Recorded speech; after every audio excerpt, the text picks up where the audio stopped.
Welcome back to the Total Focus Podcast. I'm your host, Paul. Our special guest is MRS America 2019, Kayla Schadegg. She is an incredible person. She has a wonderful family, a young daughter who has Down syndrome that she truly loves. She is a first-time pageant contestant winner, and this is someone who has a huge story you definitely need to learn and be inspired by. Stay tuned. And welcome to the show. Thank you so much. Hi, Paul. Well, thanks for coming on the show, and we're so happy to finally have you. Now I have all my sister queens finally from the American system finally on the show. So thanks for coming on the Yes, show. I'm so excited to be here. Thank you for having me. Well, I'm so thrilled to have you. It was a pleasure finally meeting you. Your first year doing a pageant. And it was so such a pleasure to meet some new people, because sometimes you see the same people over and over, and you build this friendship, but then you get the random shock that you get to meet some new people, and then you got to win, and so we can talk about your entire experience, which I'm really looking forward to. Absolutely. So, for our listeners that don't know about the married system, why don't you fill them in on why you picked America, and why you decided to at least compete in the state level? Yeah, absolutely. So, a little bit of background about me. I do have a theater background. So, I spent 7 years doing theater and kind of had to back off of it a little bit as my schedule got crazy with a full time job and a family. And that's kind of how I got into searching for pageantry. I wasn't searching for pageantry at all. I was looking for some kind of performance opportunity to kind of get back into the groove of things. Now that my daughter's a little bit older, she just turned 3, and pageantry literally fell into my lap. I was not looking for it in the least bit. It came up as a sponsored ad on my Facebook. It was not for the America system, it was for a different pageant system. And as I started kind of maybe looking for a little more information and investigating, because I had no idea that pageantry existed for married women. I had grown up seeing, Miss pageant systems, but didn't know that it was something you could do once you had a ring on your finger. I came across the wonderful Yolanda, who was Mrs. Maryland America 2018. And through my interactions with her and her loving responses to my 22,000 Instagram messages full of questions that I sent her, I decided that America was the thing for me. I decided that if I was going to get back into performing, I was going to do it in a way that allowed me to advocate for my daughter, that allowed me to give back to my community, and that really gave me a voice for what was important in my life. So I didn't want to just perform. I wanted to be able to perform and compete and really offer a voice to my community and to be a voice for my community. And pageantry does that. And in pageantry, if you're going to do it, you do it big. So the America system is kind of the cream of the crop. And I decided if I was going to try and do this, I was going to go big or go home. So I did. And I went big and I went home with a crown, which is really exciting.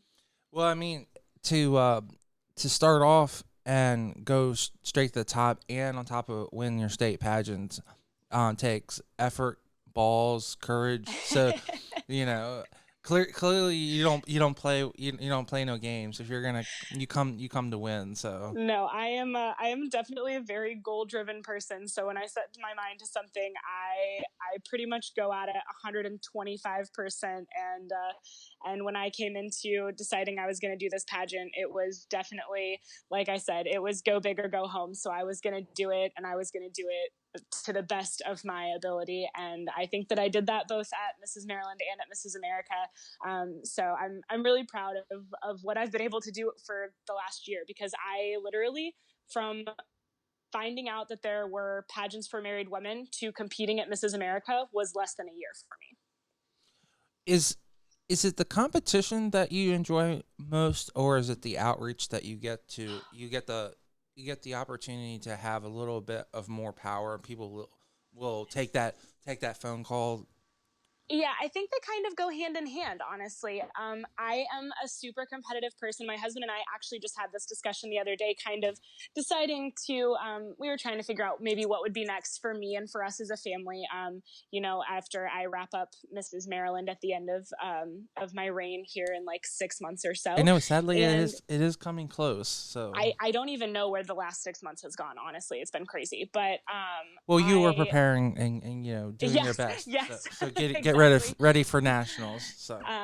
But we were talking about that competitive element, and I, in high school, did, like I said, I did theater, I was in orchestra, I did dance for a bit. So I was always kind of involved in something where there was a competitive element in orchestra and in dance and in theater, and all of them you have to audition, you have to, be the best of the best to get the part, to get the solo, to whatever. So I did all of that. And then in college and post college, I didn't really have time for that. I went through a 4.5 year collegiate program in 3.5 years. I was taking 20 to 25 credit hours a semester on top of having two, maybe three jobs. So I didn't really have time to do those kinds of things that I was doing for the competitive fun of it, for that fulfillment element. So I think that the competitive element is definitely part of it, being able to do something where I get to put all of that drive and that energy into being the best of the best. But I think it gives it a whole new meaning now, that competitive drive that I have, because winning means that I do, like you said, I get a bigger voice. It's one thing to walk into a medical provider's office and say, oh, I want to talk to you about Down syndrome awareness and about your diagnosis process, as just Kayla Schadegg. And it's a whole other thing to walk in a sash that says Mrs. Maryland and to say, hi, I'm Kayla Schadegg. I'm your reigning Mrs. Maryland America. My beautiful 3-year-old little girl has Down syndrome, and I'd really like to talk to you about your diagnosis process and how you're referring your diagnosis families that have a new little one with Down syndrome or a little one on the way, how you're referring them out to local organizations for support, and just that little extra bit of kind of clout, I guess you could say, makes a huge difference in what I'm able to do for my community. Well, Kayla, is it something that your parents, like, instilled in you, that it's important to always, like, be, like, finishing, like, you were saying that you finished college in 3 years in a 4-year course? Is that correct? Is that what you said? Yeah, I finished So, a full semester early. right. So, I mean, that's so impressive. Like, no, but seriously, because sometimes people take 6 years. I mean, it doesn't matter how long you take, but it also is very impressive that you finished early like that too. So that, the important thing is you finished, but the really remarkable thing, because college is so complicated, because there's so many things that go into it depending on the course. Um, when you can dedicate your time to take more courses like that, that just shows that, like, how is that just yourself, or is that family, or is that just like something that your family, your father, or like your mom, like, where does that come from? I think it's a little bit of both. A lot of it is really self driven. Like, my parents were not ever the really intense parents that said, oh, you have to come home with A's on your report card. Like, they were not intense at all. They were very loving and supportive. They just wanted me to do my best. That being said, they had high expectations, like, doing my best meant doing my best. And for me, and at my intellect level and with my drive that I had, doing my best meant coming home with a 4.0 GPA. So it wasn't like I was, 6 years old coming home from school with, like, a check mark from art class, and they were like, that's not good enough. But they did always continuously push me to really strive and push myself. So, and so it's kind of a combination of both of the things you're saying, I guess. And were you just a natural when it comes to school? Did you average a 4.0 I in elementary, high school? I did. I graduated high school actually with a 4.18 GPA, because Wow. I took AP classes, and you get more points towards your GPA with those. And I graduated first in my collegiate class too. So school is just something that always came really naturally to me. My dad is bonkers crazy smart. Like, he's probably the smartest person I've ever met in my life. So I definitely got a lot from him. And my mom is a total social butterfly. So I inherited that part from her. And those two things combined, I just excelled at school because of kind of the combination of their two personalities, which is really awesome. And it's that, I mean, just from social interaction, that's probably how your parents met, because if your mom's a social butterfly, she probably won over your dad, and your dad, I'm sure your Oh, mom's yes. gorgeous, so Yep. you're gorgeous, so like so that was a natural match, and then your genes naturally flow down to you, so you get the best of both worlds. You get a I lot of really smarts and did. a lot of social interaction, which helps you with what we're doing, talking about now, is doing pageants. Yeah, So I hit the jackpot when it came to genetics. I am a carbon copy of my mom. I got all of her good looks. I got my dad's stunning blue eyes, and I got all of his crazy smarts. So I hit the jackpot, and it has served me well in pageantry too. So that's always a plus. well, you can use your power for good or evil. So we appreciate you're on the good side and really trying to make a difference and helping people know more about Down syndrome and actually making a difference. And we know how much your daughter means to you. So we're definitely going to give you plenty of time to talk about that. So um, is your daughter, was that the other main component that you wanted to compete, or was this all personally motivated that you just wanted to do something for yourself? So it's kind of funny because doing this started out, it was supposed to be like my selfish thing. It was supposed to be, I had a 3-year old and we went through the ringer when it came to her diagnosis and kind of playing the catch up game for the first couple of years of her life. So doing the pageant was supposed to be like I'm going to do this for me and nobody else thing. And then somewhere in the prep for the pageant, it morphed as things do when you're a mom, and it turned into Kerrigan again. But it became more, I think, about her than it really did me. It became about finding my voice for her. She's only 3 and she has a speech delay on top of it. So she's not really to the point that she can advocate for herself yet. And it became about me finding a way to represent this amazing community that has enveloped us since Kerrigan was born and diagnosed back in 2016. And it became a way for me to step into that advocate role. I am not a natural when it comes to kind of the legalese side of things. I don't follow a lot of the legislature like I probably should, hashtag bad mom over here, but it's not what interests me, it's not what drives me. So I didn't want to go to Capitol Hill and advocate that way. It just didn't make sense for who I am and for my lifestyle. So doing this, it all just kind of fell into place. It became such an obvious solution to my I want to advocate, but I don't know how. And having a platform and creating a platform and finding a spot that I fit in my volunteer organization all just fell into place so naturally that it was really clear this is how I'm supposed to advocate. This is how I'm supposed to, create this voice that I want to create, and forget about pageantry being about me. I want to use it as a vehicle for my voice, for my community's voice.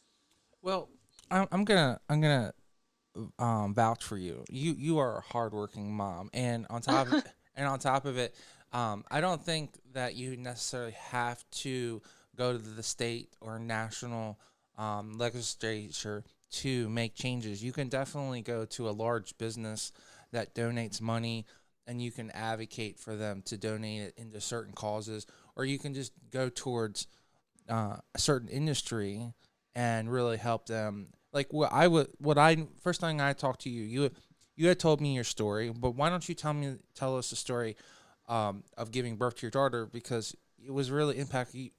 Basically, you told me that they just said, here's your daughter, and that's it. So Yeah, so Kerrigan was born on May 5th of 2016. She was born 2 days before my birthday. My birthday's on May 7th, so we get to share a birthday week, which is super cool. that is so cool. I had a honestly relatively pretty easy-go-lucky pregnancy. I had some minor issues in my first trimester, but nothing that was major league concerning. And I unfortunately have massive anxiety when it comes to doctor's offices. So my blood pressure would skyrocket. So for the third trimester, anytime my blood pressure was high, they would send me to go get extra ultrasounds, which I thought was really cool because it was extra ultrasounds. My insurance was covering it. So I got to see my baby extra.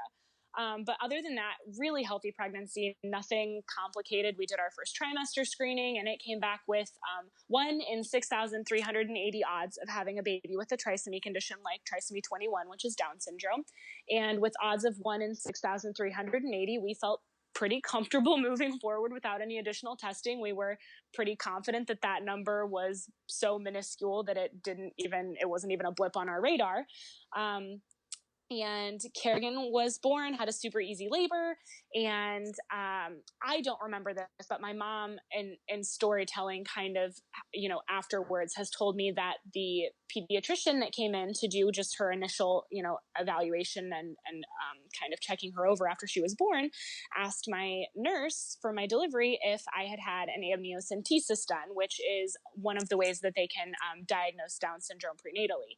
And my nurse looked at him like he was crazy and said, oh, no, she's only, 23 years old. They had, no concerns on a first trimester screening. Why would they have done that? And he said, oh, no, I just wondered.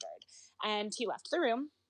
And again, I don't remember any of that. I was exhausted, but my mom has told me that happened. And why would you? You would be you gave labor, so no matter if it was 1 minute, that's a mirror. I mean, that's a boxing match, for a guy. Oh, yes. The best way I can say for a guy, it's a boxing match. Because sorry, we cannot never will understand what you guys. Yeah, no, there's no comparison, but that's probably a pretty good guess.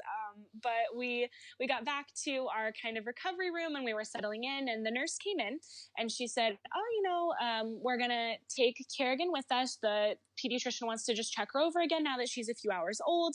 Do you need anything while she's gone? And I said, oh, no. And as a first-time mom, I thought that was normal. I didn't know that it was something that should have, thrown up a red flag for me, because I didn't know that they don't come in and take your baby when they're only a few hours old to just check them over again. So they were gone for maybe, 30 minutes at the point that I started to be like, something is wrong. Something in the back of my head just started creeping in, and my mom and my best friend, who had been there with me for my whole labor, had gone back to our house to kind of shower and refresh because none of us had slept all night. And I was sitting there with Kelly, and I woke him up because he had taken a nap, and I said, I feel like something's wrong. Like, they've been gone a long time. And he said, it's been a half an hour. Let's give them a little bit. Like, maybe there have just been a lot of babies born. Like, maybe they are just busy and they haven't, gotten around to doing whatever they needed to do with her yet. So at the point that she'd been gone for about an hour, I was exhausted and I was anxious and I just wanted my baby, and I sent Kelly out to find her. I sent him on a literal wild goose chase around this hospital trying to find our baby. Rightfully so, because your husband's supposed to be by your side, and if your baby is not by your side, then everything is gone. So yeah, so he came back and he said, oh, I talked to the nurses at the nurses station. They're bringing her down now. And I said, okay, great. So in comes the pediatrician, and in comes a student, because various hospitals do programs with medical universities. So a lot of times when you're delivering a baby or when they're doing something in your room, there might be a medical student in there. And I was fine with that. So they came in, and this doctor who, I had seen for maybe 10 seconds of my life before, literally wheeled her in and stopped her and said, oh, you have a beautiful baby. Congratulations. We have reason to believe that your baby has Down syndrome. So we went ahead and we took a blood sample and we sent it off to the Kennedy Krieger Institute. And in about 72 hours, you should have results that'll tell you for sure whether she has Down syndrome or not. And we'll connect you with the social worker so your quality of life suffers as little as possible, but it may be a rough road for you. And then he asked if we had questions. And that was our diagnosis experience. To me, and this is where you can really control that, because to me, I find that to be a complete horrible. One, they took your baby away for so long and they didn't communicate to you. Two, just the way there was such a bad bedside manner like that. So you hear a lot of stories, and I've talked to hundreds of moms. I've heard stories of moms that had wonderful prenatal diagnosis experiences and terrible ones. I've heard stories of moms that had wonderful postnatal diagnosis experiences and some like mine that were terrible. And that's the thing. The ones that are bad, there's all of these common threads and they're easy fixes. It's doctors that are so clinical, and it's an easy fix to say, hey, yes, families need that clinical information. I need to know the information about Down syndrome, but I wasn't even given that. I wasn't even given the clinical information. I was just given, hey, your baby might have an extra chromosome. Here you go. We'll tell you in 3 days whether or not that's true. By the way, your quality of life is probably going to suck. Like, that's what it boiled down to. And then we asked him why, and all of his reasoning was that, her facial features. So she had a really low nasal ridge, so her nose didn't stick out of her face as much as it should, basically. And I said, oh, well, mine did that too when I was a baby. Like, if you look at baby pictures of me. And he was like, okay, well, her pinky fingers don't meet the second knuckle on her ring finger, and shortened hand stature like that is also a sign of Down syndrome. And I held out my hands and I looked at them, and lo and behold, my pinky fingers do not reach the second knuckle on my ring finger. And I said, well, mine don't either. And he said, oh, well, she also has a sandal gap in her toes, which is a bigger space between your big toe and your next toe. And I said, oh, I have that too. And he said, okay, well, and he just kept going and going and going. And I know you, and if you haven't met, you are not going to be defeated. So if there's something that you can, and if it's factual, you're going to like no, actually. That's literally, and I just kept going, and eventually I was like, well, then I guess I don't have any more questions, because he just kept listing off these, in my mind, absurd things. Because I said, okay, so my baby looks like me, so you're telling me she has Down syndrome because she has my facial features? I don't. She has upslanted eyes. And I said, well, I do too when I smile. Like, I couldn't get him to stop just feeding all of this information, but it wasn't really information. It was just describing her features. And I said, okay, then I guess I don't have any questions. And he left, and we never got connected with a social worker. We left the hospital completely empty-handed. We had no information about Down syndrome. We didn't even know if our baby had Down syndrome or not. And by the time that we got to her pediatrician, we found out that he had completely lied to us. It doesn't take 72 hours for them to process those results. It takes upwards of 3 weeks. So we spent 3 weeks in limbo, wondering whether our baby had Down syndrome or not. We spent 3 weeks that could have been spent, getting started on early intervention, because even 3 weeks is so vital when they're that little of that amount of time that you could have had to have services and to have someone giving you information that you don't know, and to have someone providing you support that we didn't get. And we literally just got chucked into it. It was just, yep, your baby has Down syndrome, maybe, and no information, no support, nothing. So that's literally become my entire mission now. I have been working with the Chesapeake Down Syndrome Parents Group, which is our local Down syndrome organization. And I'm super excited now that nationals are over to be able to kind of dive a little bit more deeply into my work with them, basically reaching out to hospitals. We're kind of updating our information with them, making sure that they have our information to give to these families that come in and have even a pre or postnatal diagnosis. It doesn't matter. But for them to be able to foster those connections with us, to say, if you would like the support, here is an organization, for them to be able to connect them with not only the organization, but an individual in their area. So let's say if somebody were to go to Howard County General Hospital, where I delivered, and they were to deliver a baby that is diagnosed with Down syndrome, for that hospital social worker to say, okay, here is the Chesapeake Down Syndrome Parents Group. If you would like a connection in our area, here's Kayla Schadegg's contact information. She has a child with Down syndrome and would love to, come meet you or to talk to you on the phone, whatever you need to support you, if you would like her information. So we're working on getting that information out to the hospitals. We're also working on hopefully actually being able to get into hospitals to meet with the social workers, to meet with the genetic counselors, to meet with the obstetricians and the nurses, to say, hey, like, we really appreciate the work that you're doing. It's so important to have really wonderful people in those delivery rooms. But also, if you're the one that's delivering a diagnosis, there are a really great set of guidelines that have been put out by a multitude of different Down syndrome organizations that we'd love to share with you, to make sure that the experience our families are receiving is a positive one, or at very minimum that they are receiving the information that they need to receive to feel informed and educated and connected and supported. That is so incredible that you want to become the face of this this I don't want to call it disease because it's not a disease. Life challenges that It's Down syndrome, so we call it a syndrome. syndrome. Okay.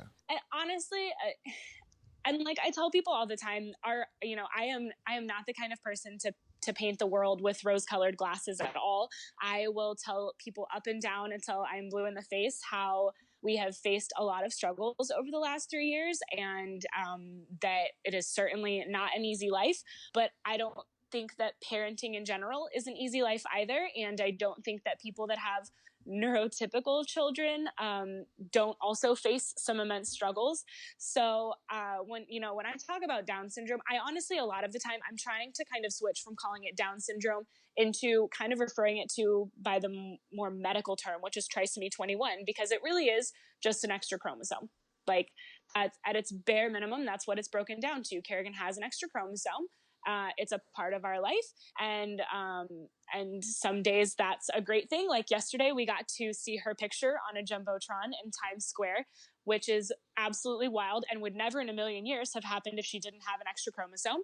And some days things are really, really hard, and she is throwing a temper tantrum, and we have no idea why, because she has a speech delay, and I feel like putting my head through a wall. So it's just life for us, and I think that's part of the reason I'm kind of transitioning away from Down syndrome, because we see it as less of, kind of like you were saying, it's not a disease, it's not a syndrome even, really. That's just what they named it back when it was discovered. And just because the worst thing about the English language and we name things maybe not we name things that we could name something more arbitrarily now, because we're a little bit more honest when it comes to, we don't say certain things now because it's not, we don't say Indian giver because it's not appropriate to say something like that. Right. Yeah. Yep, absolutely. Kind of like how they've now transitioned out of using the term mental retardation in medical paperwork. Right. So now we say an intellectual disability instead of that. So that same kind of train of thought. Absolutely. So I commend you for wanting to really be the face of this. So I mean, that's a big title, especially if you're only doing it for Maryland. So that, I mean, if you're willing to do that for just a little bit, that's a big thing. My thing that really stood out to me that you said, have you asked the question, why does it take 3 weeks? Is this because we have a very, in my opinion, crooked medical system where are they overwhelmed with the amount of cases they have? Like, because because it's a blood, they're looking at her blood, right? So So part of it, I think, is just the intense nature of what they're doing, because they go in under a microscope and literally pull out individual chromosomes. So they break down these cells to the absolute base level, and they pull out individual chromosomes and count them. And they don't just do it on one cell. They have to do it on a certain number of cells, because there are a variety of types of Down syndrome. So Kerrigan has just standard trisomy 21. So she has an extra chromosome in all of her cells, and it just happened randomly at conception. There's another variation of Down syndrome called mosaic Down syndrome. And in mosaic Down syndrome, not every cell has the extra 21st chromosome. So as they are working to diagnose someone with trisomy 21 or mosaic Down syndrome, or there's another variation as well, but I'm not very well versed on it, so I'm not going to speak to it. But as they're working to diagnose that through this karyotype, they have to pull multiple cells, break those cells down, pull out the individual chromosomes and count them, and prove that there's an extra 21st chromosome in a certain number of cells, and for Kerrigan, that was 5, I believe. They did 5 cells and broke them down. And we actually have the photograph of her chromosomes, which is really cool. I have a tattoo of her 3 21st chromosomes on my ankle. So we got to see, broken down to her very base level. Here is a picture of her chromosomes, and here is her extra copy of the 21st chromosome. We did it across 5 different cells, so that to them medically proved that she had trisomy 21. So you actually have like a photo of that? yeah, we have Wow. an actual photograph of the cells of the karyotype that they took, which is each individual chromosome lined out, and it has the numbers under each of them. Here's 1, here's 2, so it's a pair of chromosomes above each number, and then above 21, there's 3 chromosomes instead of just 2. It's really cool. Now, I don't know if you've got this personality and I think you do, but I would literally blow that up and make it into a picture, We and, are and like we are literally, in I would just works I would make a of positive thing. planning. I would make it into a Yes. positive thing because you know what you could do, um, is your husband could sign one, you could sign one, then she has her own chromosome, then she could sign, and then she has then she has I love that. Oh, that's so or you could put cute. a photo, and then hers she's got her own chromosome, so she could put, um Yes. because I say, I don't cuss that much on here. I say fuck it, and you're special, okay? Yeah, our plan is that we are going to hopefully transition her to a big girl bedroom soon. Right now, she's still in her crib because I can't imagine the chaos that would ensue if she could just climb out of her bed whenever she wanted. But when she's ready, we're going to put her in a big girl room, and we want to make it all superhero themed, because she is just this little powerhouse. Like, she's only 3 years old, and she has done so many amazing things already. So we want to give her a superhero themed room, and our idea is kind of like you said, we want to blow up the picture of her karyotype to put over her bed. But I love the idea of having like a sign underneath her chromosomes and then her having her own to like put her like name under. That's Just to so make her feel cute. special. Yeah, Yes, because and she'll personalize it. understand that and I know you being her mom, you're gonna make her know that she's special. So I mean, I was always told, my mom always made me feel special. I have a reading and writing disability, so I had a mother that really took care of me and still does. So It really, I think it makes all the difference, and it's so unfortunate to me to see parents that just aren't prepared to be able to take on this lifestyle. I'm insanely lucky. I literally credit all of my success as a mom to my parents because I grew up with a younger sibling with a learning disability. My little sister has a learning disability, and I got to watch the way that my parents did everything. I learned a lot from them, and I've been able to apply that to how I parent Kerrigan. But there are a lot of people out there who didn't have that growing up, who didn't have that experience, who maybe don't have an education degree like I have, who maybe don't even have access to like basic information about Down syndrome to be able to implement things the way that we did when Kerrigan was a tiny little baby. So that's also part of my drive in wanting to get this information into the hands of medical providers, is that there are a lot of medical providers who may not even have a connection to our organization or to a national organization to be able to say, oh, we have an exclusively Spanish speaking family.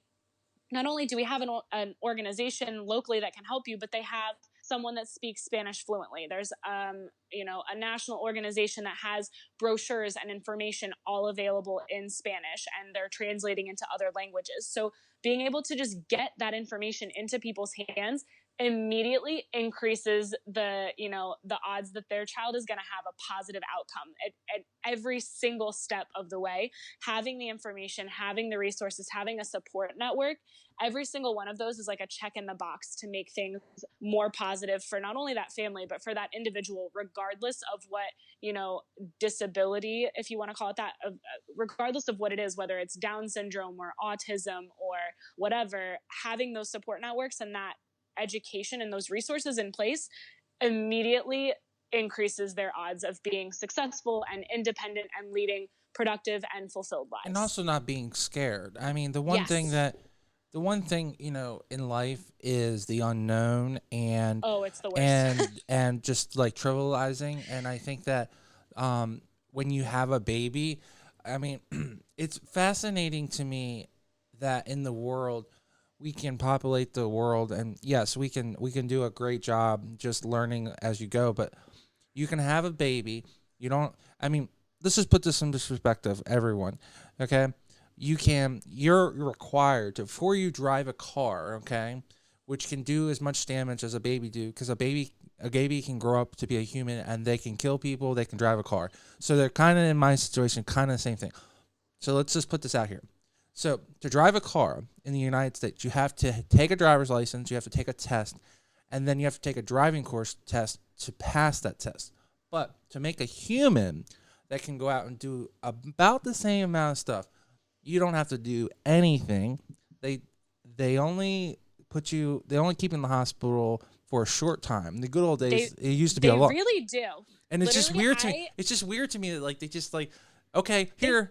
They just wheel you out in a wheelchair and they're like, okay, have a nice life, and you're like, I don't know how to take care of this tiny thing. Right, and to me it's just weird because if you have to drive a vehicle, they make you go through all these hoops. But if you make a human, that's okay. You don't need to learn you don't need to learn anything. Even if you're extremely extra like me and you do like parenting classes or you read books, those things do not prepare you for parenting, by the way. Like the hospitals will advertise, oh, come to our, birthing class, come to our parenting class. None of that helped me one iota. Like the only thing that was helpful was that my mom came and stayed with us for 2 weeks. God bless her, because I would have been a wreck.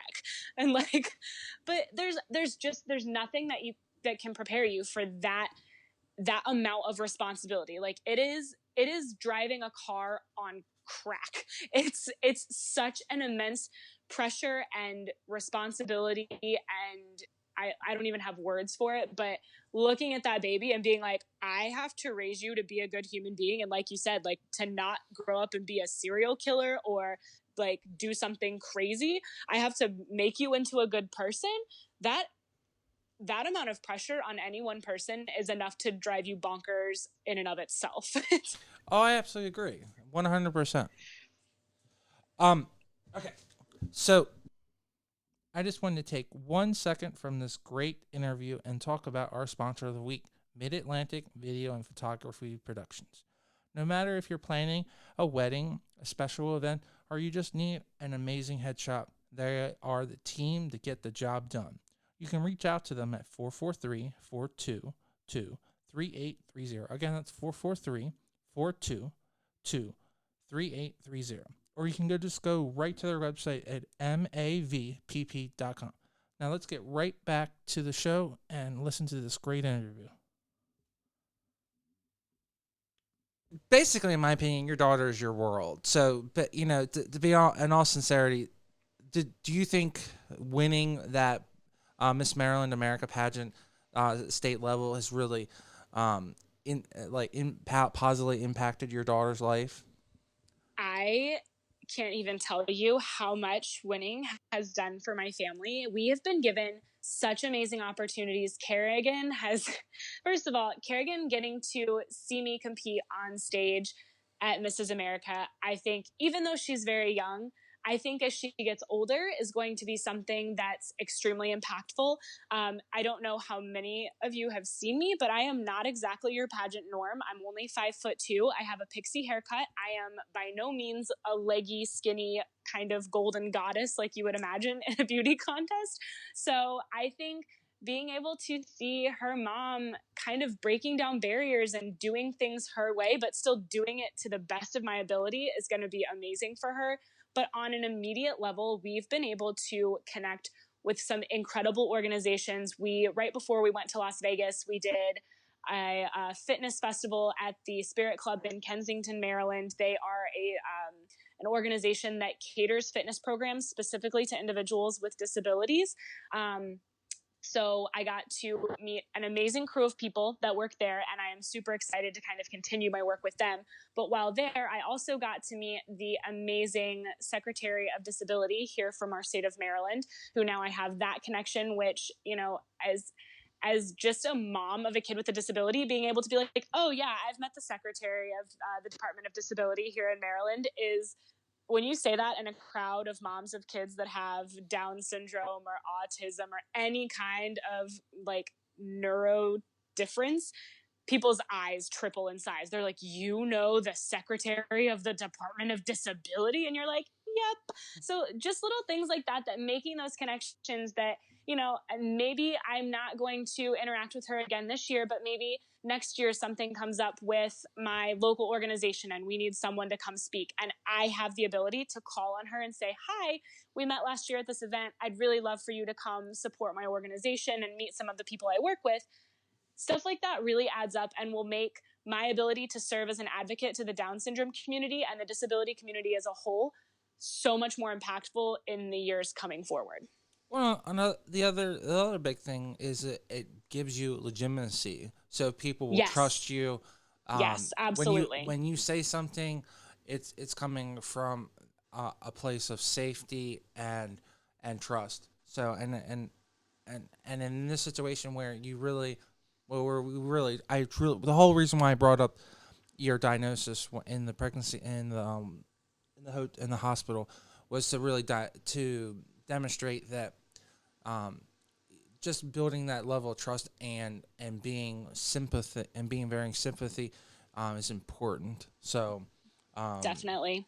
and that's where you can really strive. There is that, like, look at the power that I was able to forge by winning this title and doing this. And this is something that is so amazing that women can do and have, and that you guys get to do exclusively. That you can go out there and have this influence, because I personally believe that women don't get enough influence in society. So this is a perfect opportunity for you guys to take your opportunity and get to be the focal point. And It really is. And with the Mrs. system especially, a lot of the Mrs. category, you have to be married. So all of us are married women, and a lot of us are parents, whether we're biological parents or step parents or whatever.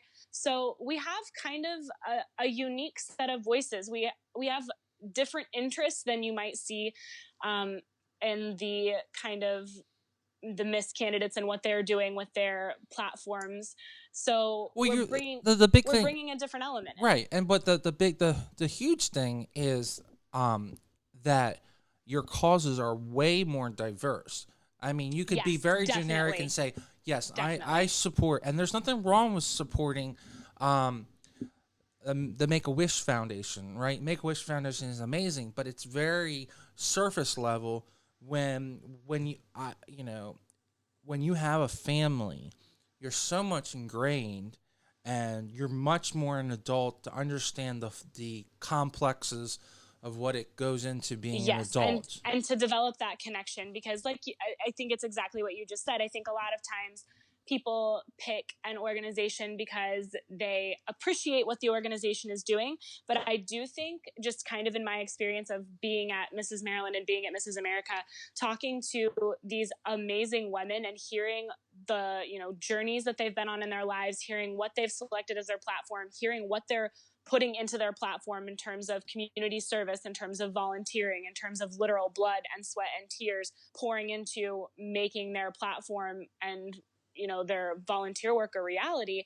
Every single person has an immensely personal tie to whatever it is that they're advocating for when it comes to the Mrs. level. There's nobody that was just like, oh, I picked XYZ organization because I really like that they're supporting, literacy for children. It was that they have a child or a cousin or something that is dealing with dyslexia, and they noticed that there's not enough support for literacy specifically for children with dyslexia, so that there's these immense and very, like you said, complex ties to these organizations, to these platforms that they've created. And I think that just brings another level of kind of intimacy, especially when you're in an interview talking to the judges, to be able to say, not only did I pick this to be my platform, but I picked it to be my platform because this is my life. This is what I'm living every day. And I want people who are living this life with me to have a more positive experience. I mean, I I can't describe better, because I always tell my younger clients that I work with that you need to have a very strong connection, because that interview, and personally, I believe that you win the pageant um, in the interview specifically, because that's where you actually get to be the person. I know the Miss America Yeah. organization on the Ms. side is trying to change that. they're doing on stage question with a questionnaire session, which is nice because you get to see the person. But the traditional pageant system, pageant program, you know, you don't get to see that. So I always really, strive. And do you disagree with that? Is that how you see it as well? I definitely agree with that. One of the things that I like the most about the America system is that your interview is 50% of your score.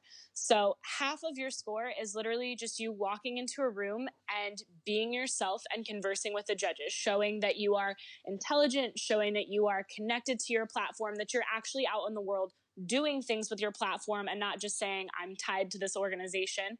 And to me, because that's what you're doing as, Mrs. Maryland or Mrs. America, you're a spokeswoman for the organization and for your platform. So you need to be able to express that in words. You need to be able to go into a room and talk to people and connect with them, not just talk at them, but to really connect with them and let them hear your story and let them understand your story. And talking at people and talking to people are two very different things. So having that skill set and walking into that interview room is so vital, not only to winning the title, but to being a successful title holder.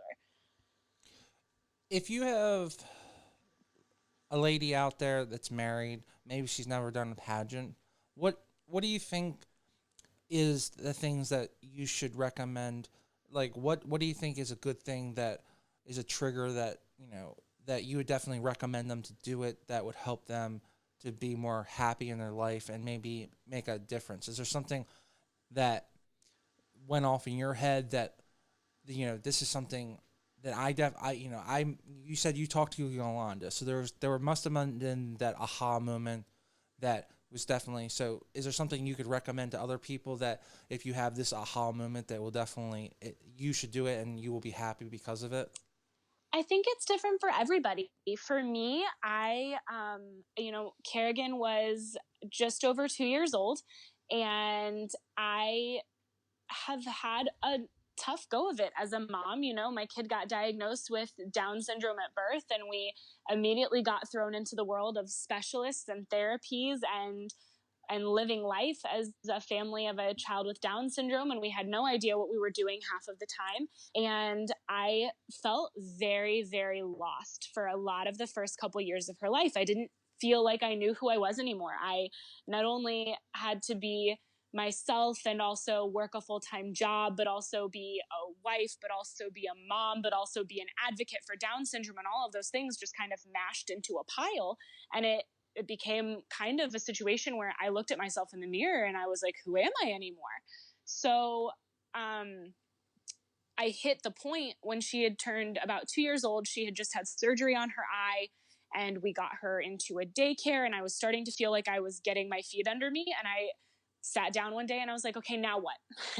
I'm mom and I'm being successful at that, and I have a career and I'm being successful with that, and I have a husband and we have this great relationship. So now what do I do to feel like me again? Now that everything has settled down, now that I can breathe for a second, I want to do something that's going to make me happy. Like you said, I want to do something that's going to make me feel fulfilled. And kind of that little competitive drive in me kicked up, and I was like, okay, well, I could audition for a play. Like, I haven't done theater in a long time, but acting isn't really a skill that's going to necessarily die away just because of a couple of years that I didn't, do theater. So I could freshen up on some things and go audition for a play. And I said, well, no, I don't have time to rehearse for a play.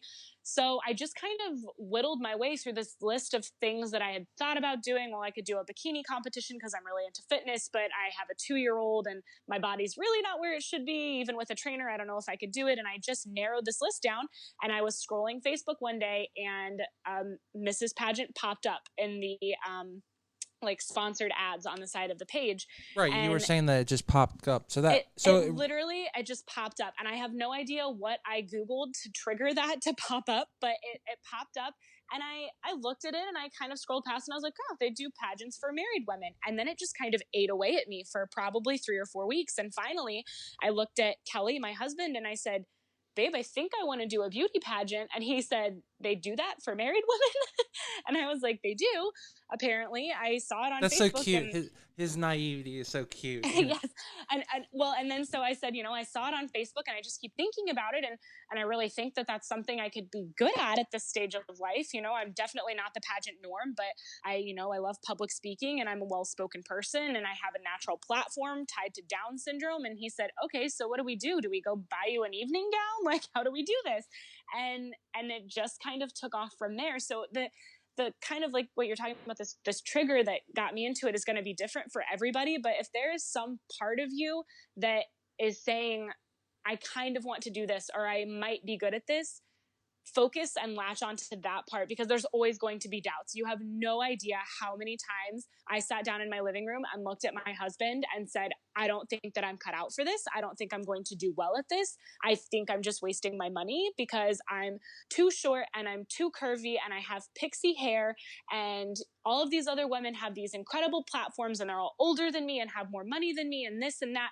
There's always going to be an excuse for why you shouldn't do it. But literally, if I can do it, I honestly feel like pretty much anyone can. Like, if you take the time and the dedication to invest that in yourself, take time to go to the gym, take time to fuel your body well with healthy food, take time to research and to look things up to make sure that the clothes that you're wearing to the pageant are, representing yourself well. Take time to either prep yourself on interview or hire a coach, or both, which is what I did. I did interview prep on my own and I hired a coach. Take all of that, invest in yourself, and you can be successful 100%. It is worth every hour I poured into it. It is worth every penny that I've paid. All of it has made me feel so fulfilled as a wife, as a mom, as an advocate, as a woman and an individual in my community. It's worth every single bit of investment I've made into it.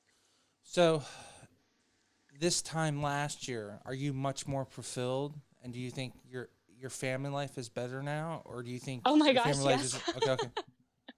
Absolutely, yeah. No, we just talked about that because we just got back from New York City. We've gone the past 3 years for the National Down Syndrome Buddy Walk that happens in New York City. They do a big slideshow before it starts, and it's in Times Square, and the pictures go up on a Jumbotron, and Kerrigan has been lucky enough to get selected 3 years in a row. And we were talking about it on the drive home last night, because this time last year I hadn't even entered Mrs. Maryland yet. We were still talking about whether or not I was going to do it. We were still kind of deciding if I wanted to spend the money and if I thought that I could do it. And it was a lot of time commitment to make sure that I was prepared. And so we were talking on the drive home of how funny it is that in just 365 days, because it was almost exactly a year ago, how much has changed in our lives, how much more fulfilled I feel as a person, because I put a lot of work into myself, and that's not something that I was doing before. I wasn't taking, the extra time at the gym. I was maybe throwing in a quick workout and then I was done. So I was going to the gym, but not really going to the gym. And how much time I spent working on being a good advocate and making sure that I, was up to date on current events, because I don't have time to watch the news. Like, I just don't. So that's something that as a title holder, especially on a local level, I feel like I need to know what's going on in Maryland and in the world.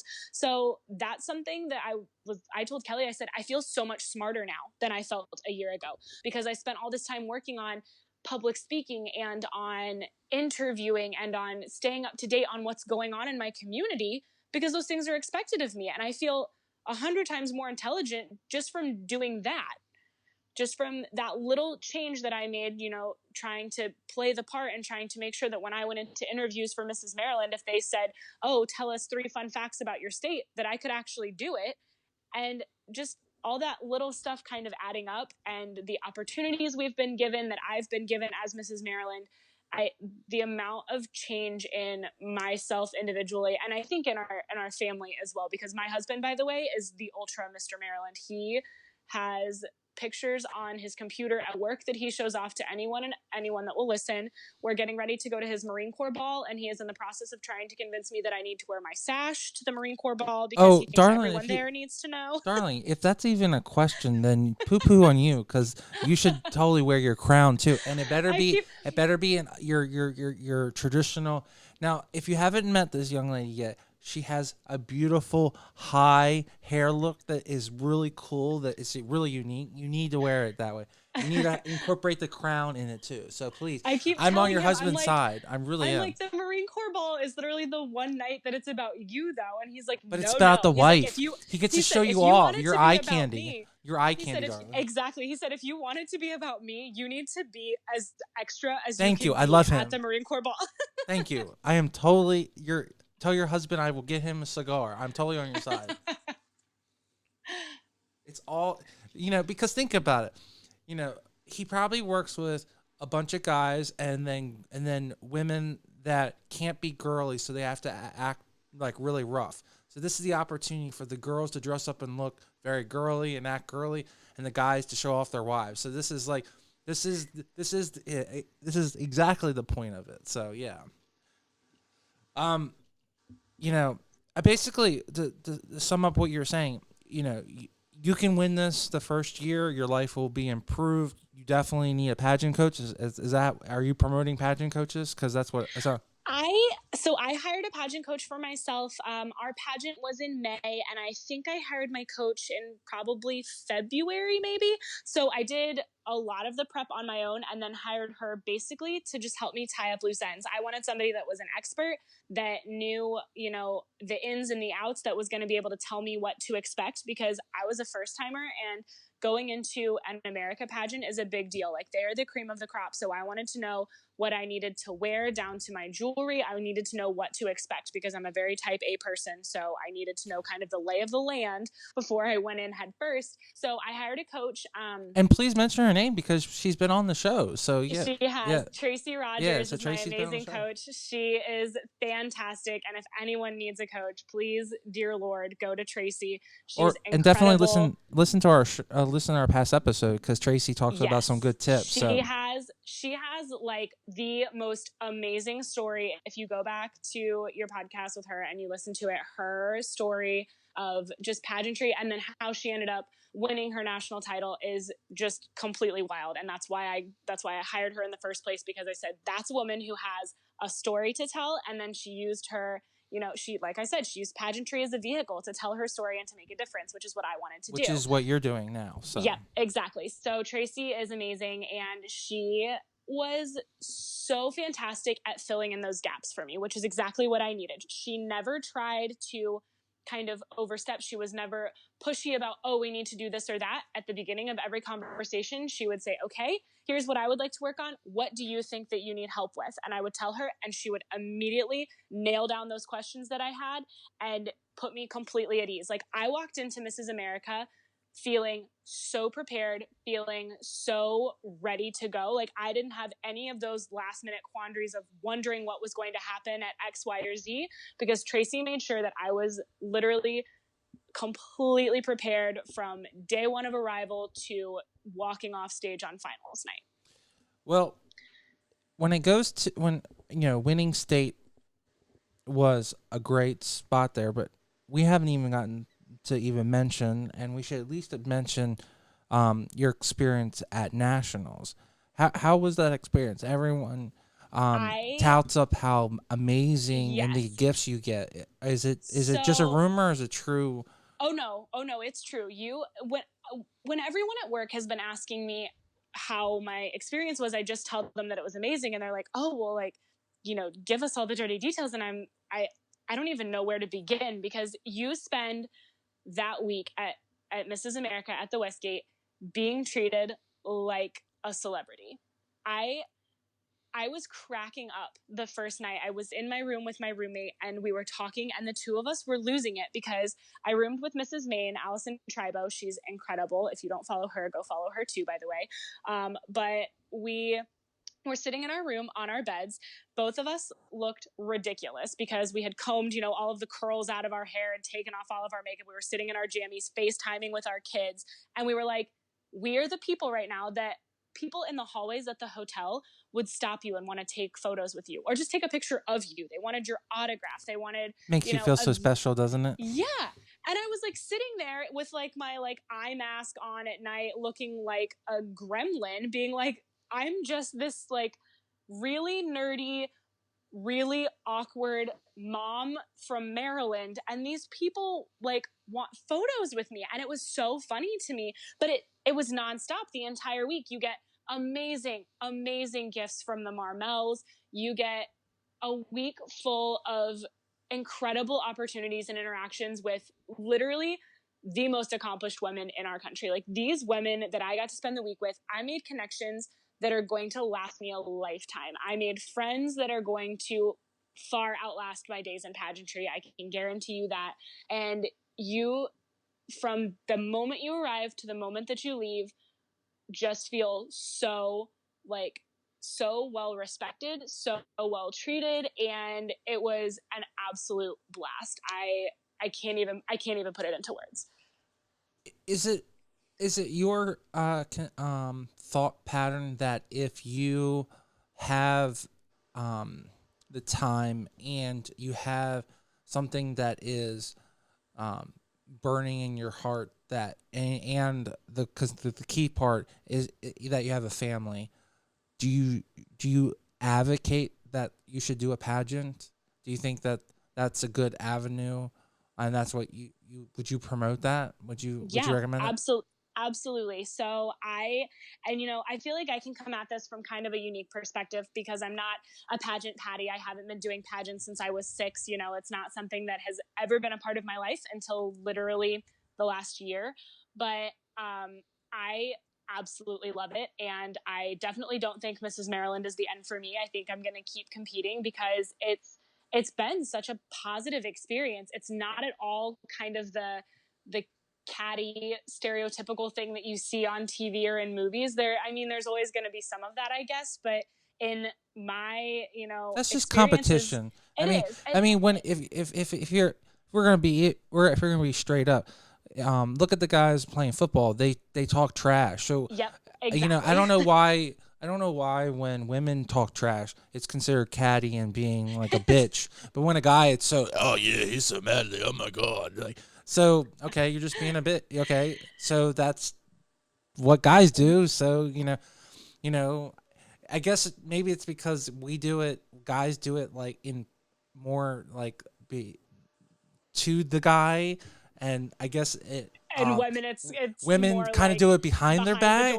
So maybe yeah. That's why, but like, I'm totally, hey, any girl that wants to talk shit about me, just do it to my face, if you don't like me, just talk shit, But like, I'm not gonna be I'm the shady. same way. Yeah. I'm like, I don't care what you have to say about me. Just say it to my face so I know you're saying it, and then we're good. I'd rather you get over your like issue with me than like really hold that resentment towards me. But yeah, so some of that does happen, but like you said, it's just competition, and it's not the majority of the experience. I think maybe in the entirety of my last year of doing pageantry, there's been like 1 or 2 instances where someone has said, oh, so-and-so said this. And I'm like, I don't care. Like, there's nothing that people could say about me that I don't already know. I know I'm short. I know I'm curvy. I know I have the wrong hair for pageantry. I know that I'm probably not as prim and proper or as wealthy as some people would like me to be to compete, whatever. But you have a cause, you have work ethic, you have drive, you have fitness goals. So if there's something you can overcome those, if they say that you're too bulky, then you can say that, well, it's good because I'm in shape, because most people aren't at my fitness level. You can say my hair is short, but I style it in a way that's unique because I don't look like everyone else. So it's just the way you perceive things in life. The vast majority of it is people walking up to me, meeting me first at Mrs. America and being like, your hair is incredible. How do you get it to do that? It's exactly. People that find those things positive. So I don't even, like I said, I don't even have words for all of the amazing things that pageantry has brought into my life. And I don't think my journey with pageantry is going to be over when I crown the next Mrs. Maryland. I don't know when or where I'll compete again, but I think it's something that that my husband and I have talked about, and I don't think he's quite ready for it to be over either, because like I said, he's turned into quite the little pageant husband. He think he could do with less of the shopping trips, but the actual pageant experience itself, I think has when you build a monster, blast. You have to understand you get some of exactly. Okay, so if you want a girl, like I love I love girly girl women. So, you know, with certain things comes other things. So you just have to Yep. understand. So You know, if you want the wife to have a crown and sash, then you just have to put up with the shopping trips. That's all. exactly. That's why they put the really comfy couch way in the front. Okay. If I told you how many times Kelly has inhabited that couch. You know, they're very, especially in the most high end ones, they're very, very Pacific, you know. So. Oh, yes. So overall, you know, it sounds like it was one of the most amazing nationals experience that you could have. And I mean, it didn't sound like there was any negatives. And um, what what are you praying for your concessor? Um, um, is that the right word? Your the young lady coming for your title this coming year. What are you hoping and recommending for that person to win? Like, do you have any tips for them?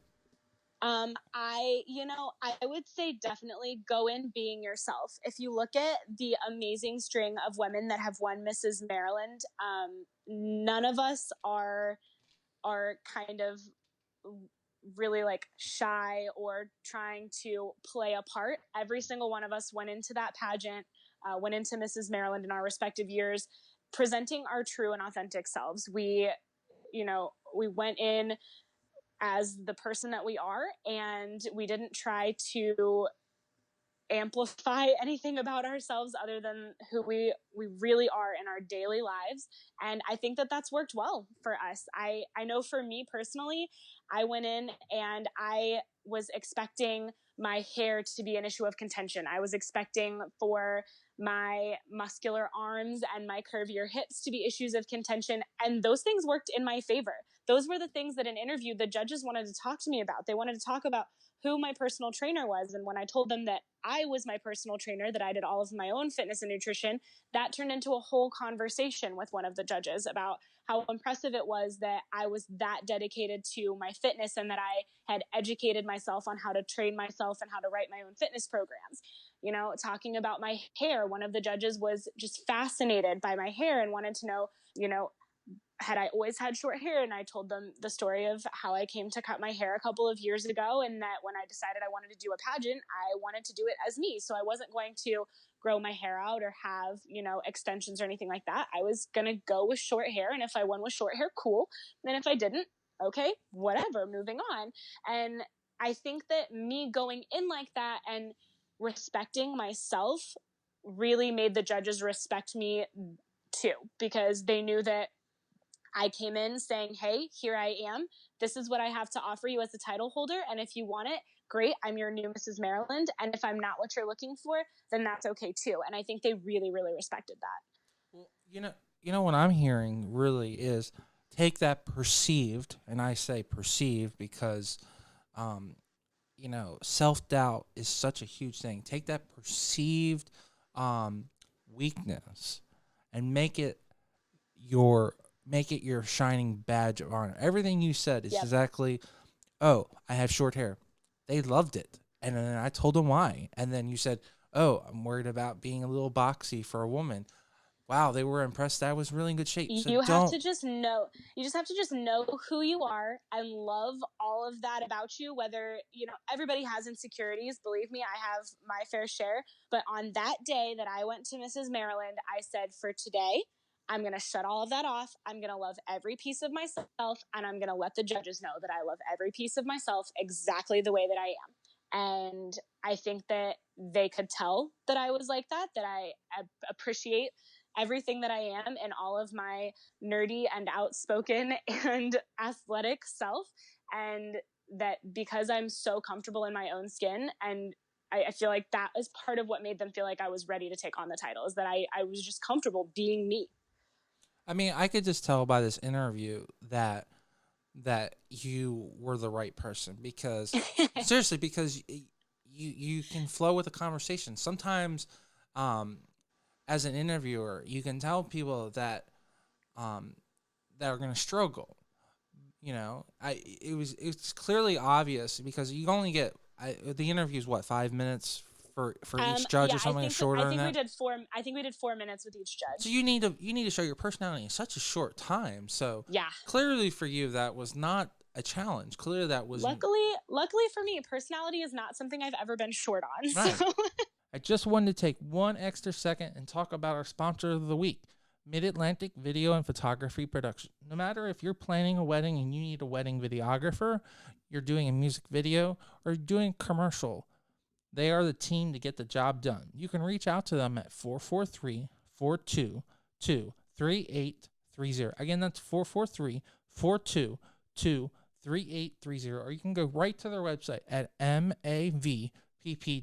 Now let's get right back to this great interview. All right, so this is the part of the show where you get to take over the show. So what's really important that's coming up that we can really help promote your last 6 months and get the word out, and also I always say a bucket list person. So if there's someone on this show that is connected to a person, throw that person out there. So let's say you want to talk to the president. Hopefully there's someone there, or you want to talk to someone in the local legislature, or you want to talk to the governor. Just put them out there, and I say let the good karma flow. If there's someone there listening, hopefully someone will help connect you. So, yes. So upcoming events, I have a super busy next couple of months because October is Down Syndrome Awareness Month. So the whole month is kind of jam-packed for me. I have a couple of things between now and then. I get to go talk to an amazing group of military spouses this week, which I'm really excited about. This next weekend, I actually get to go to the fight night that's being put on by the Ullman Foundation, and I get to help support individuals that are battling cancer and support the Ullman House that's in Baltimore. That's pretty new. It just got built, I think, in January, and it's kind of, if you think about like a Ronald McDonald House, but for young adults that are dealing with cancer treatments. So get to support that. Well, that's a great thing, because that's a segment of the that's a segment of the health market that's never filled. You know, we always worry about the young kids and the old parents, but the people in the middle. The people in the middle really get. We're supposed to, like, we always put them in, like, you just need to go fend for yourself. You know. Yep. And sometimes they need help. You know. This Ullman House is incredible. I got to go tour it literally maybe like a week or two after I won my state title. And it is, like, when I say top of the line, I toured every part of this facility, and it is gorgeous. So they offer free housing to individuals that are traveling to the area for treatment. And I think in some cases they're family members. So it's awesome. If you're looking for a great organization kind of in the cancer realm to support, they're definitely one that I would recommend. And then getting into October is when my schedule gets bonkers crazy. My best month of the year. You know, it's my favorite month of the entire year, not only because of Halloween, which I absolutely love, but Down Syndrome Awareness Month. It's Down Syndrome Month, yeah. So it is Down Syndrome Awareness Month. So October the 5th is the Baltimore Buddy Walk. It's going to be at West Shore Park in Baltimore at the Inner Harbor. We, the last couple of years, have had upwards of 1,000 people. This year, we're hoping for 1,200 plus to gather with us at West Shore Park to walk, to educate and advocate and celebrate individuals with trisomy 21. So I highly encourage people to go join a team, join my team if you don't have anybody to support locally. We would love to have you walk with us and come to the Inner Harbor that day to celebrate. And how do they sign up for your team? Is you go to where do they go to do that? Yes, so they would go to our team page. Let me pull up. It's kind of a long link, so let me pull up. That's all right. You know, we'll put that in the link, but they go to your team website on Perfect. Yep. Go to our team website, and it'll register you there. You'll get a t-shirt, and you get to come walk. They always have a huge resource tent that has a bunch of amazing information about different organizations in our area. They have kind of a bunch of varieties of stuff. Last year, they had a DJ. In years past, we've had some live music.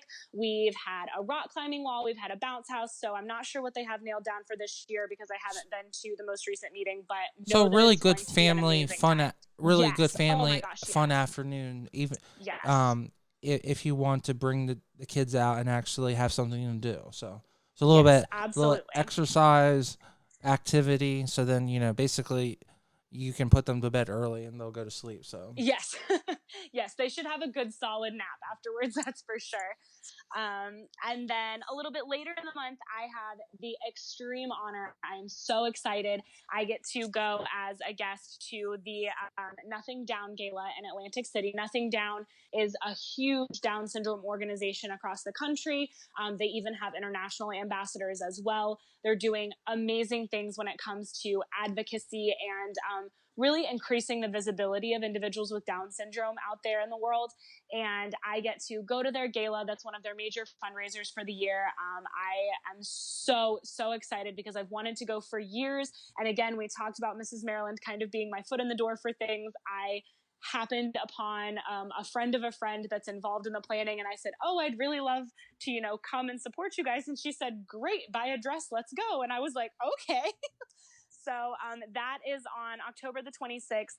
It's in Atlantic City at the Bally's resort there. And if you are in the Atlantic City area and you want a reason to get gussied up and support an amazing, amazing organization that's doing incredible things for the Down syndrome community, definitely go and register to come to that gala because it's going to be a beautiful event. And I'll go 10 times folder. Any of our Maryland listeners, any of our listeners in Delaware, any of our listeners in Pennsylvania, New Jersey, New York, you definitely should come out to this event. It's very easy. I don't want to hear this. It's very easy to go to Atlantic City. All you have to do is to take the nice little ferry from Delaware over, or you can just simply drive down from Philadelphia. It's very easy, and especially for our New York people, you guys all have money. So you can all come down and support a great thing and get all dressed up. We all know that you want to put a nice dress on and make your husband dress up. So, come out to that event. It's all about the Instagram. So if you're looking for a good Instagram opportunity, you can be a generous person and donate to a fabulous organization. And you're going to have some amazing pictures for your Instagram for like the next 3 weeks of you all gussied up in a beautiful gown, your husband looking nice. What are you talking about, darling? A whole year, we stretch that thing out, you don't have to be the day of the event. You keep that stuff hidden, until when you need a good day. I keep sneaking little pictures from Mrs. America into my Instagram feed. Like, hope you guys aren't tired of seeing these yet because there's about 1 million more of them. Don't worry, you got 20 years of that, darling. Be like, look how hot I was when I was in my 30s. Oh my god, yes. In my 20s, look how hot. Oh my god. Don't worry, no, that's a trick. You keep. I have a friend always says to me, we don't really post when it. One day I'm in Hawaii, one day I'm in the Cancun. It doesn't matter. I'm, my life is fad. I am jet setting, people. Yes. Okay. Even if I'm just sitting on my couch in my sweats, I am fabulous. Love it. Well, is there anything else coming up? Because we definitely want to make sure that the month of October is fabulous as well as your last 6 months. So let's see. As far as October goes, oh yes, on October the 10th, I will be at the Silver Diner in. It's not in Kensington, but it's in the area. I want to say. Oh man, see, I'm gonna have to Google this because. No, you're doing. It's in Rockville. You're doing a public appearance at the Silver Diner. Okay. Cool. Yes, public appearance at the Silver Diner in Rockville. It's for the Spirit Club Foundation that I spoke about earlier. So they do awesome work for individuals with disabilities. They have whole fitness programs designed just for them. So I'll be there. I may be guest bartending, possibly, hopefully. Cool. But I will definitely be there at the event, regardless of my bartending status. Is it one of those? Is it one of those things where you buy dinner and they donate the profit? And then a percentage of it is going to go straight to the Spirit Club. You got it. That is now. I tell you guys that if you're not really up to just giving out money, going and getting an incredible dinner, and then a portion of it just happens to go to a wonderful organization, I have to tell you that's one.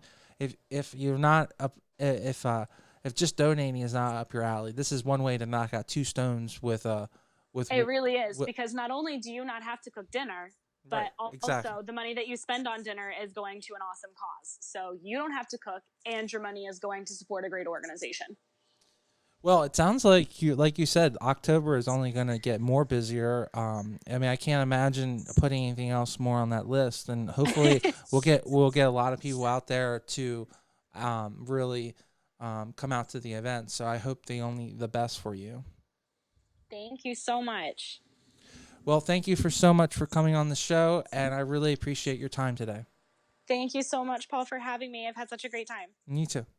Kayla, thank you so much for coming on the show and just telling us about your absolutely incredible daughter and story, and just giving us some insight about Down syndrome and how to be a great pageant contestant, mom, and daughter and mother to your wonderful daughter. Um, it's definitely a area that is not. I guess the best way to say is they're not very good bedside manner, and they definitely didn't start your mommyhood off to a good start. But I definitely think because of your outreach and power you now have, you can help change that for someone else, and you can always just have good influence and power for everyone in the future. And we appreciate you for everything you've done.